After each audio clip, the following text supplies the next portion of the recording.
સ્વાગત છે મિત્રો આપનું પટેલ રેલવેઝમાં. આજના એપિસોડમાં આપ જોઈ શકશો કે મેં શું ચેન્જ કર્યા છે જેથી રેલવે ઓપરેશન રિયાલિસ્ટિક લાગે.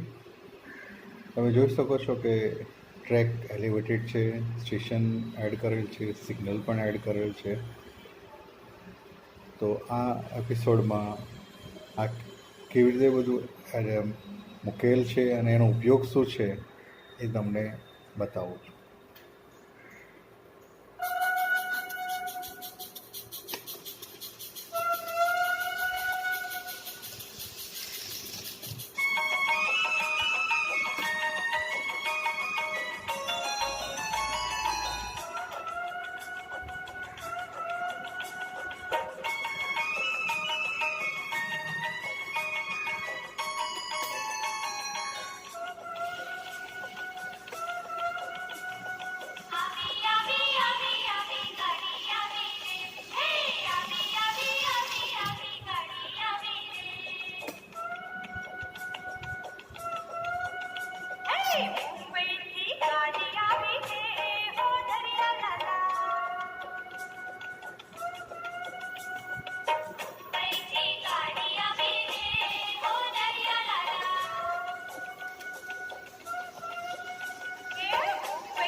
આમાં તમે જોઈ શકો છો કે ટ્રેન ઊભી રહી છે, સિગ્નલ ગ્રીન થાય છે અને ગાડી આગળ જાય છે.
તમે જોયું હશે કે ટ્રેન જ્યારે પ્લેટફોર્મની નજીક આવે છે ત્યારે ધીમે થઈ જાય છે અને ઊભી રહે છે. જે રિયલમાં જે થાય પ્લેટફોર્મની નજીક આવે એ ટ્રેન સ્લો થાય, ઊભી રહે, સિગ્નલ ગ્રીન થાય અને પછી આગળ વધે. તો આ પણ કેવી રીતે થયું છે અથવા કેવી રીતે થઈ શકે છે એ હું તમને બતાવું છું.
ચાલો જોઈએ આ કેવી રીતે શક્ય બન્યું છે. તમે જાણો જ છો કે આ એક કંટ્રોલર છે જેનો સપ્લાય આ રિલેમાં જાય છે અને રિલે થ્રુનો સપ્લાય આ રેલમાં આવે છે. આપ જાણો છો કે આ ડીસી સિસ્ટમ છે જે ડાયરેક્ટ કરંટ કામ કરે છે અને 12 વોલ્ટની સપ્લાય છે આ રેલ. હવે આ જોઈએ તો જે સર્કિટ છે એમાં શું છે.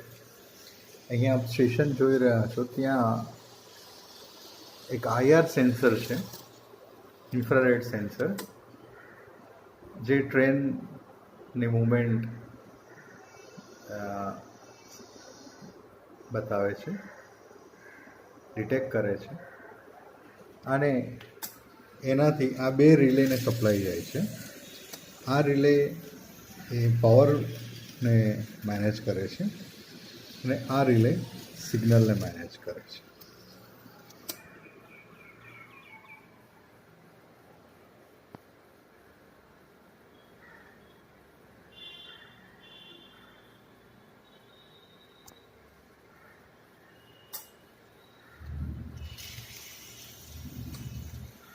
રિયાલિસ્ટિક સિગ્નલિંગ માટે આ કેપેસિટર એડ કરેલા છે જે ડિલે પ્રોવાઈડ કરે છે, જેથી રેડ અને ગ્રીન સિગ્નલની વચ્ચે થોડો ડિફરન્સ આવે એ છે.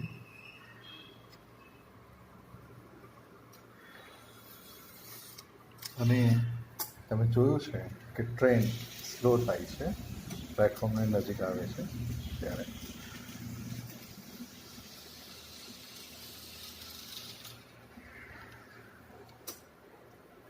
એના માટે મેં શું કર્યું છે, આ જે ટ્રેક છે એને મોડિફાઈ કરેલ છે, જે તમે જોઈ શકો છો.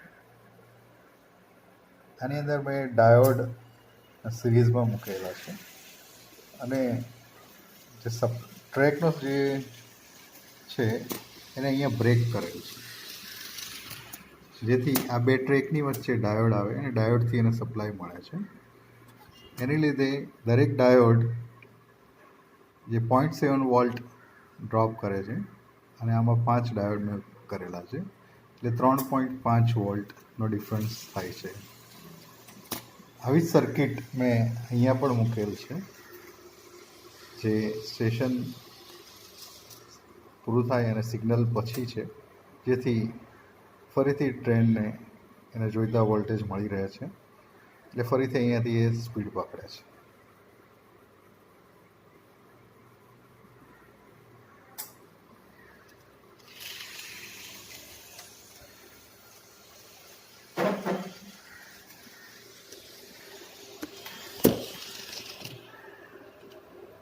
એક સિમ્પલ ઇલેક્ટ્રોનિક્સ ઉપયોગ કરીને આ સર્કિટ બનાવેલું છે. આપણે પણ જો આવા જ નવા ઉપયોગ ઇલેક્ટ્રોનિક્સના અને મોડર્ન રેલવેમાં જોઈતા હોય, જાણવા હોય તો આ ચેનલને સબસ્ક્રાઈબ કરો, લાઈક કરો, શેર કરો અને આ ચેનલ જોતા રહો. ધન્યવાદ.